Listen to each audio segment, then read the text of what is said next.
So mga par, isang magandang balita nga po ang usap-usapan sa social media kung saan mga idol, meron na daw agreement ang current WBA Junior Middleweight Champion Terence Crawford at ang Unified Super Middleweight Champion Canelo Alvarez na ituloy ang kanilang laban sa buwan ng September sa selebrasyon ng Mexican Independence Day. Lumabas ang report na to mga idol matapos magkita si Canelo at kamalmahalang Turki Al Sheikh sa ginanap na The Ring Magazine Awards sa London, kung saan kumagat na nga mga idol sa Canelo sa offer sa kanya ni Turki Al Sheikh at malamang mga idol paldo ang kikitain dito ng Mexican superstar. Sa unang report kasi mga idol, tumanggi si Canelo sa naging offer sa kanya ni Turki Al Sheikh na $110 million.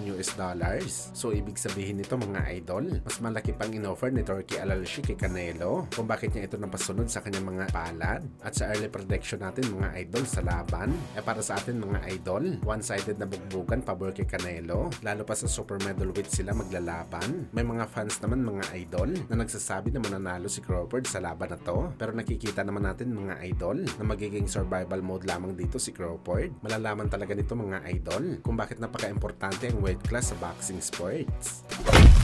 Sa kabilang banda naman mga idol, speaking sa offer ni Turki Al Sheikh, isang boxing superstar na lang talaga nagmamatigas at ayaw pa talaga sumapi kay Turki Al Sheikh. Ito nga mga idol si Gervonta Tank Davis. Mainit ngayon mga idol ang mga banat ni Tank Davis kay Turki at sa mga fighter na sumasapi sa kanya. Ano yung mga idol? Wala daw loyalty ang mga fighter. Pinagpalit daw nila mga idol ang matagal na samahan ng kanilang team dahil lamang sa pera. At para kay Davis mga idol, hindi daw siya mga idol magpapadala sa mga ganitong bagay. Kung kaya daw mag-offer ng kabila na malaki, wala daw ito sa kanya mga idol dahil kaya naman daw nito kitain ng pera sa paglaban nito sa Amerika sa mga ino-offer ng Saudi promoter. Kaya sa usapang rematch daw mga idol ni Tank Davis kay Ryan Garcia, papalag daw mga idol si Tank Davis kapag $150 million ang bayad sa kanya sa laban. Kung mas mababa daw dito mga idol, manahimik na lang daw sila dahil kaya naman daw nito mga idol kitain ng ganitong halaga sa laban. Malabaw nga mga idol pumayag si Turki sa gusto mangyari ni Tank Davis. Una sa first fight nito kay Ryan Garcia, $30 million lamang ang kinita nito. Tapos magdidemand siya ng $150 million.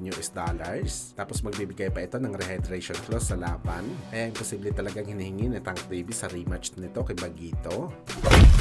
Sa kabilang banda naman mga idol, kalaban ni Naoya Inoue na si Jun Kim nagpapaalala sa Japanese monster Naoya Inoue para sa kanilang laban na gaganapin sa January 24. Ano yan ang Koreano mga idol? Isang karangalan daw na makalaban ng kagaya ni Naoya Inoue na isang pound for pound boxer at nagpapasalamat daw siya mga idol sa opportunity na binigay sa kanya ng Team Inoue na makalaban nito sa big stage. Kaya gagawin niya daw lahat mga idol ang kanyang mga kaya na mabigyan si Inoue ng magandang laban. Susundin niya daw mga idol ang game plan nito ahead sa laban nito kay Inoue. Susubukan niya daw mga idol i-upset ang Japanese monster kagaya sa ginawa nito sa 7 hapon na kanyang tinalo sa bakbakan. Kumbaga mga idol, ililista din ito si Inoue bilang kanyang pang-8 biktima na hapon. Kaya abangan daw natin mga idol ang kanyang performance na ipapakita sa bakbakan.